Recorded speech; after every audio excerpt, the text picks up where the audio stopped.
평안하십니까 성도 여러분. 오늘은 요한복음 7장 53절에서 8장 20절까지를 세상에 빛이신 예수님이라는 제목으로 묵상하겠습니다. 본문에는 두 가지 이야기가 나옵니다. 즉 7장 53절에서 8장 11절에는 음행 중에 잡힌 여자 이야기, 그리고 8장 12절에서 20절까지는 예수님이 나는 세상의 빛이다 라고 선포하시는 이야기가 나옵니다. 그런데 특이한 것은 첫 번째 이야기가 나오는 부분에는 괄호가 쳐 있다는 점입니다. 우리가 널리 보는 성경 밑에 각주에 보면 그 부분은 어떤 사본에는 나오지 않기 때문이라고 친절히 설명합니다. 권위 있는 성경 사본들이 대부분 일치하지만 이 부분에는 뚜렷한 차이가 있기 때문에 확신을 할 수가 없어서 괄호를 친 것입니다. 실제로 그 여자 이야기가 나오는 이 부분이 없고 바로 7장 52절에서 8장 12절로 넘어가도 전혀 문제가 없고 오히려 더 자연스러울 수 있습니다.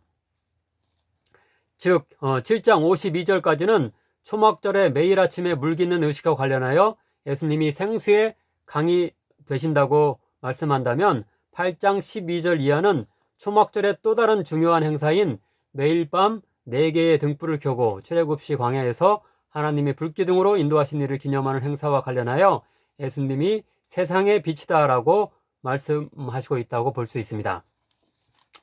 곧 초막절의 두 행사와 관련하여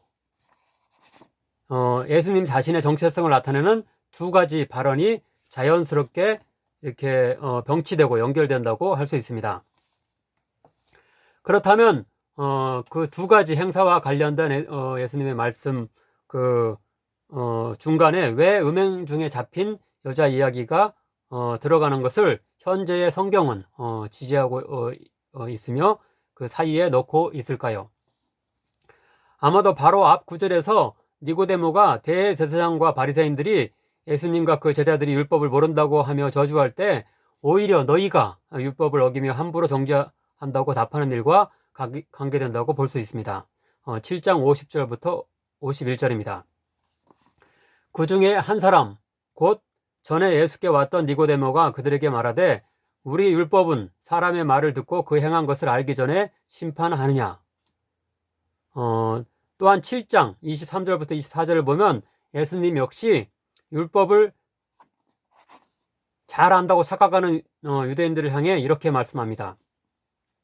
모세의 율법을 범하지 아니하려고 사람이 안식일에도 할례를 받는 일이 있거든 내가 안식일에 사람의 전신을 건전하게 한 것으로 너희가 내게 노여워하느냐. 외모로 판단하지 말고 공의롭게 판단하라 하시니라. 예수님이 안식일에 병자를 고쳤다고 하여서 그를 정죄하는 자들을 향하여서 그게 결코 율법을 어긴 것이 아니다라고 이렇게 예수님께서 대답을 하시는 것입니다.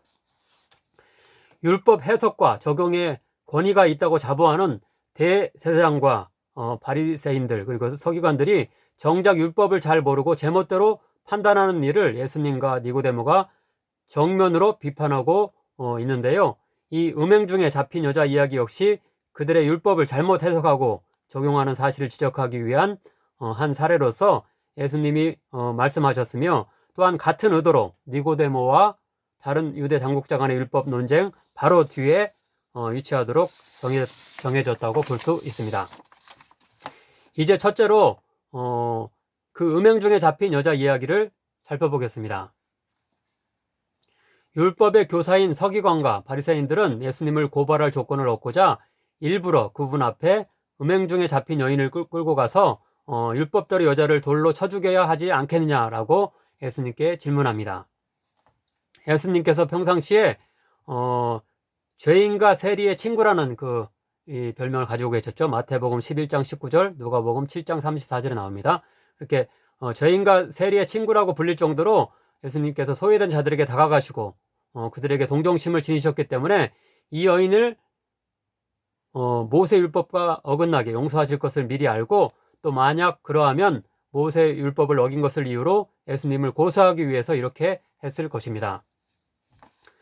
하지만 예수님은 그들의 올무에 빠져들지 않고 죄 없는 자가 먼저 돌로 치라는 지혜로운 말씀을 하심으로 모세 율법을 부정하지 않으면서도 그 율법의 뿌리라고 할 수 있는 인간의 양심에 호소하여 그들을 물리치시고 여인의 생명을 구하십니다. 7절부터 9절입니다. 너희 중에 죄 없는 자가 먼저 돌로 치라 하시고 다시 몸을 굽혀 손가락으로 땅에 쓰시니 그들이 이 말씀을 듣고 양심의 가책을 느껴 어른으로 시작하여 젊은이까지 하나씩 나가고 오직 예수와 그 가운데 서는 여자만 남았더라. 마태복음 22장 37절부터 40절을 보면 예수님께서는 하나님 사랑과 더불어 이웃 사랑이 온 율법과 선지자의 강령이라고 하셨는데요. 그들은 율법의 문자에 매여서 더 중요한 율법의 정신, 곧 사랑을 망각한 것입니다. 반면 예수님은 이 사랑과 연민의 마음으로 그 여자를 용서하시며 다시는 죄를 짓지 말라는 명령과 더불어 돌려보냅니다. 나도 너를 정죄하지 아니하노니 가서 다시는 죄를 범하지 말라 하시니라. 예수님은 그녀에게 회개하고 깨끗하게 살 수 있는 다시 한 번의 기회를 주신 것입니다. 여인을 용서하시는 예수님의 이런 모습은 요한복음 3장 17절 말씀에 최상의 애증이라고 할 수 있습니다. 하나님이 그 아들을 세상에 보내신 것은 세상을 심판하려 하심이 아니요 그로 말미암아 세상이 구원을 받게 하려 하심이라. 우리는 흔히 범죄자들은 본래부터 악하고 보통 사람과 다른 별종으로 여기고 경멸하는 경향이 있습니다. 또한 일반 이 국가의 법에는 어긋나지 않지만 윤리적으로 용납할 수 없는 동성애자 등과 같은 그 자들에 대해서도 유사하게 함부로 정죄하고 혐오하는 태도가 있습니다. 하지만 우리는 국가의 법이든 기독교의 윤리이든 어떤 통상적 기준에 맞지 않는 행동을 하는 사람이라고 해서 함부로 대하며 사랑과 동정의 마음을 버려서는 안 될 것입니다.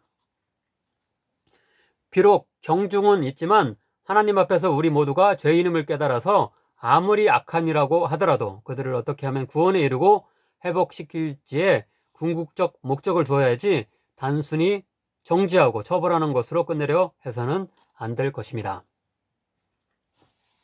아무쪼록 유대 지도자들처럼 단순히 정죄하고 심판하기보다는 예수님처럼 용서하고 구원하는데 더 힘을 쏟을 수 있는 사랑의 그리스도인들 되길 간절히 바랍니다. 다음으로 예수님이 나는 세상의 빛이다 라고 선포하는 두 번째 구절을 살펴보겠습니다. 이 구절 역시 출애굽을 기념하는 초막절과 관련하여 이해할 수 있는데요. 즉 초막절 저녁마다 본문 20절에 성금함이 위치하는 여인의 뜰에서 4개의 커다란 등불을 켜고 하나님이 출애굽 때의 광야에서 밤에 불기둥으로 인도하신 일을 기념하며 이스라엘 백성들이 노래와 춤을 추었다고 합니다. 12절 말씀은 예수님이 바로 그러한 초막절 의식을 진정으로 성취하시는 분으로서 우리를 영생의 구원으로 이끄시는 빛이심을 선포하고 있는 것입니다. 예수께서 또 말씀하여 이르시되 나는 세상의 빛이니 나를 따르는 자는 어둠에 다니지 아니하고 생명의 빛을 얻으리라. 하지만 13절에서 바리새인들은 예수님의 이런 주장을 입증할 증인을 요구하는데요. 이에 대해 예수님은 하나님과 예수님 자신이 바로 율법이 요구하는 두 증인이 된다고 답변하십니다. 앞에 여인 이야기에서와 유사하게 예수님은 모세 율법을 부정하지 않으면서 지혜롭게 자신이 성부 하나님이 보낸 신적 메시아임을 변화하고 계신 것입니다. 아무쪼록 우리들은 예수님이 하나님이 보낸 참된 메시아로서 어둠에 사로잡혀 있는 이 세상을 구원하시기 위해 오신 빛이신 것을 믿으며 초막절 저녁에 이스라엘 백성이 등불을 켜고 노래와 춤을 추었던 것처럼 큰 기쁨 가운데 영생의 소망을 누릴 수 있기를 간절히 바랍니다. 기도하겠습니다.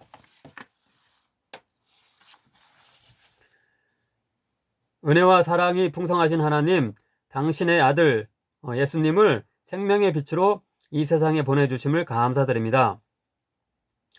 어둠 가운데 있던 우리가 예수님으로 인해 빛 가운데 걸어갈 수 있게 하여 주시니 감사드립니다. 십자가의 사랑으로 미움과 다툼으로 죽어가는 이 땅의 모든 자를 품으시고 구원하시길 원하시는 예수님을 본받아 우리들도 다른 이들을 정죄하고 심판하기보다는 동정하고 그들의 치유와 회복을 빌 수 있는 자들 되길 간절히 바랍니다. 주여 함께하여 주옵소서. 예수님의 이름으로 기도하옵나이다. 아멘.